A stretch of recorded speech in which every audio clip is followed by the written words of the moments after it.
Bonjour à tous, eh bien, je suis ravi de vous retrouver pour la 7e fois. C'est déjà la 7e petite chronique de littérature. Alors aujourd'hui, eh bien, comme vous le voyez, je vais vous parler d'une bande dessinée. Une bande dessinée de Fred, mais ça, on va en parler dans 2 petites minutes. La bande dessinée de Fred s'appelle L'histoire du corbac au basket. Voilà. Avant de vous raconter l'histoire de ce corbeau un peu particulier, eh bien, je vais vous parler de Fred. Alors, Fred, vous le connaissez certainement si vous vous intéressez un peu à la bande dessinée, et puis peut-être même si vous ne vous y intéressez pas vraiment, parce qu'il a créé un personnage récurrent qui était Philémon. Alors ça doit vous parler. Fred, il est né en 1913 et il est mort. Non, pardon, il est né en 1931 et mort en 2013. J'ai inversé, mais vous avez bien compris que c'était pas possible. En fait, c'est quelqu'un qui a fait partie des grands auteurs de la bande dessinée française. Il a un trait un trait graphique assez particulier. Les auteurs de bande dessinée de ces années-là, en général, ont un dessin assez léché, assez rond, assez classique. C'est ce qu'on appelle la ligne claire en Belgique. Et puis, lui n'est pas du tout dans ce style-là. D'abord parce qu'il n'est pas belge, et puis parce que il a inventé un trait plus rapide, plus peut-être assuré, moins joli entre guillemets, mais plus personnel et plus intime. Ça, c'est un trait qui correspond vraiment à sa personnalité. Alors, je vais en dire 2 mots. En fait, c'est quelqu'un qui a suivi un parcours assez classique en termes d'études. Hein. Il a fait une école de dessin et puis il est vite venu pas à la bande dessinée tout de suite, mais au dessin d'humour. Il a été engagé par plusieurs journaux des quotidiens pour faire des petits billets d'humour, d'humeur, comme vous le voulez. Il a fait ça régulièrement, mais bon, ça payait pas vraiment. Lui avait envie vraiment de vivre du dessin, et puis il a créé ce personnage de Philémon qui a plu aux éditions d'Argo, et c'est devenu un personnage récurrent pendant des années. Alors, la particularité de Fred, qui en vérité ne s'appelle pas Fred, mais Théodore Othon Arides, il a des origines grecques. La particularité de Fred, comme je le disais, c'est que il ne fait pas de la bande dessinée classique entre guillemets. C'est toujours un peu poétique, un peu presque surréaliste. Mais il a eu quand même beaucoup de succès avec ce personnage de Philémon, et puis il est à l'origine d'un magazine un peu plus tard, dans les années 60, même fin des années 60, du magazine Harakiri, créé avec le professeur Choron, Monsieur Bernier donc, et puis Cavana, un journal un magazine plutôt, un hebdo qui se voulait plus libre et abordant des sujets du quotidien, et qui sortait du classicisme en fait, de la bande dessinée un peu moins contrôlée, on va même dire incontrôlable. Ce magazine a permis de faire connaître de nombreux auteurs. Alors du coup, c'est intéressant parce que Fred, il est à la fois dessinateur et c'est quelqu'un qui a donné envie à d'autres auteurs de faire de la bande dessinée. Et chez Harakiri, en fait, il était le directeur artistique. Donc, il avait un peu cette double activité. Quelqu'un de vraiment reconnu dans son métier, mais quelqu'un qui, à un moment donné, a eu, parce qu'il avait une fragilité psychologique, a eu une grosse dépression. Alors là, c'est dans les années 80, à tel point qu'il est obligé d'arrêter de dessiner pendant des années. Et malheureusement interné en psychiatrie pendant un certain temps.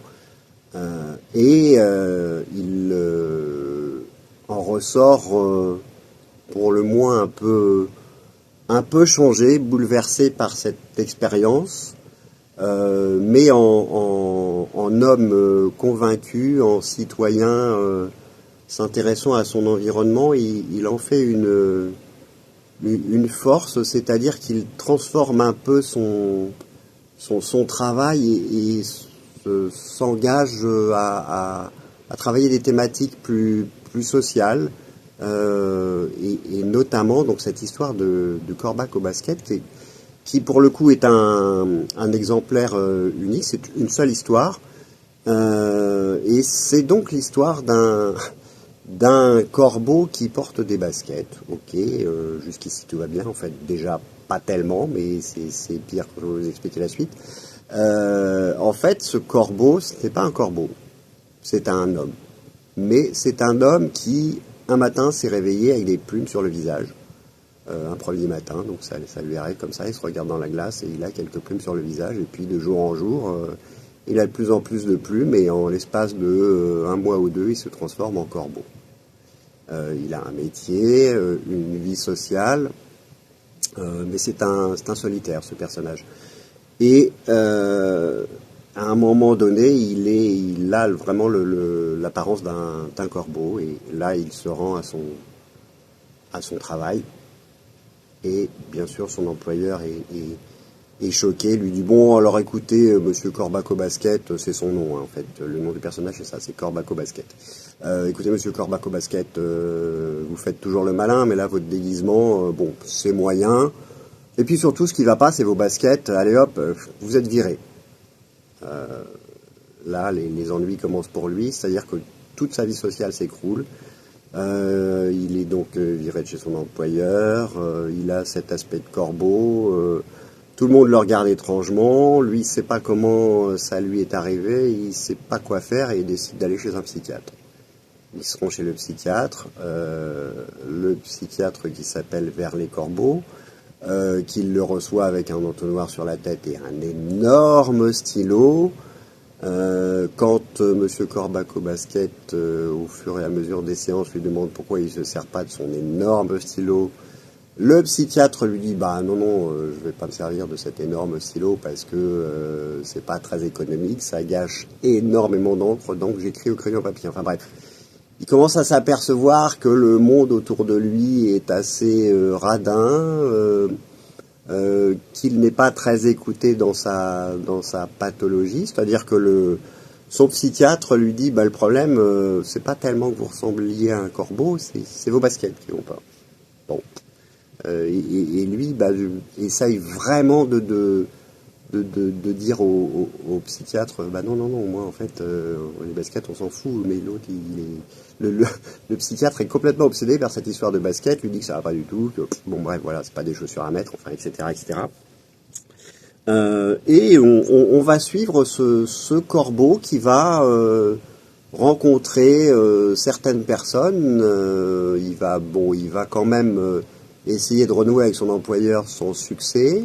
Il va errer un petit peu dans la rue, dans la ville. Alors on ne sait pas très bien quelle ville ni où ça se passe vraiment. Il n'y a pas un lieu défini, mais il se balade et au fur et à mesure de ces balades, il va rencontrer des gens qui vont soit l'aider, soit le conforter dans le fait qu'il est bizarre et qu'il n'est pas adapté à la société qui l'environne.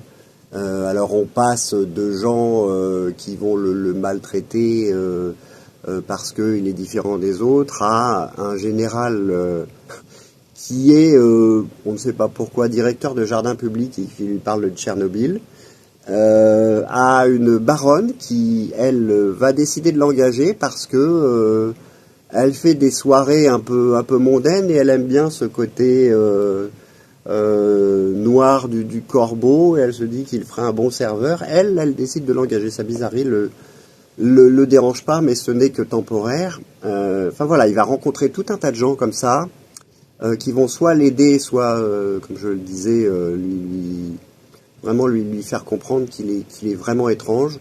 Lui est de plus en plus triste, bah, ça va pas du tout. Et puis, au fur et à mesure des séances, quand même, il raconte sa vie à ce psychiatre. Le psychiatre note vraiment tout.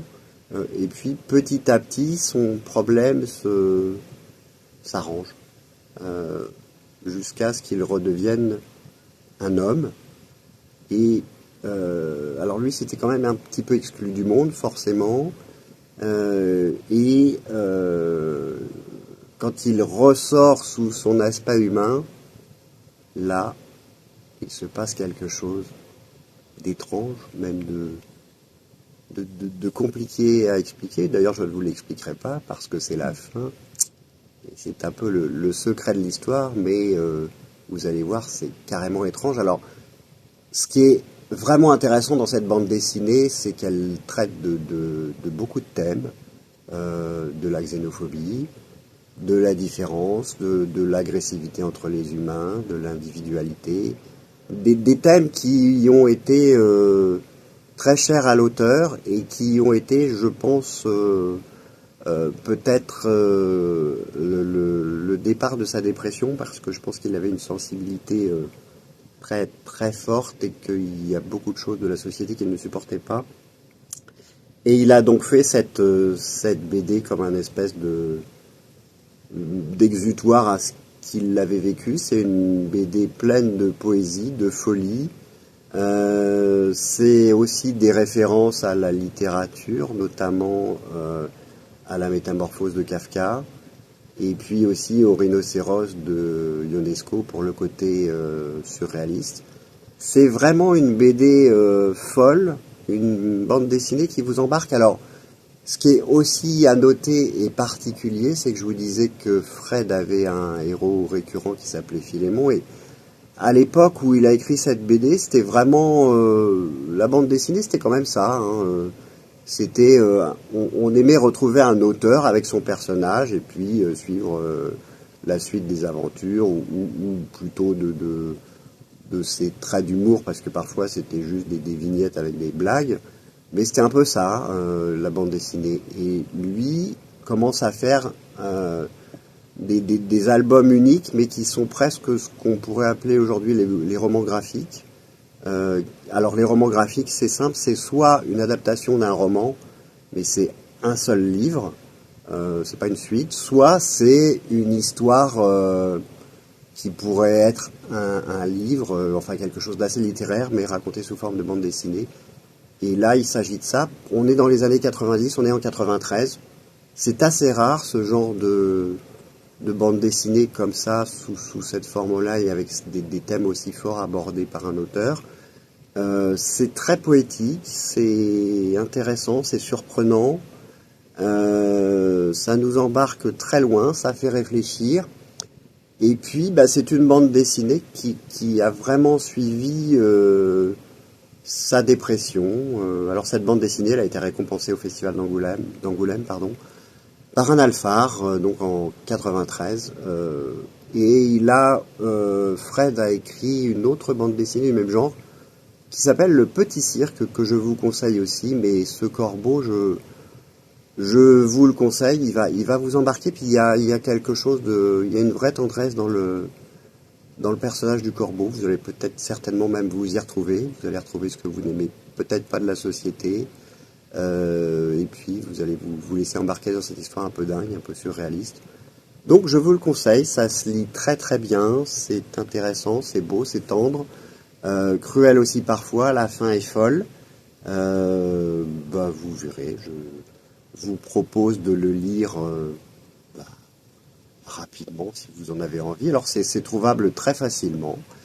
Donc ça s'appelle Le Corbac au basket, l'histoire du Corbac au basket. C'est paru chez Dargaud. C'est de Fred et c'est édité bah, chez Dargaud, je viens de le dire. Et puis c'est sorti en 93. Voilà. Merci beaucoup et à très vite pour la 8e petite chronique. Merci.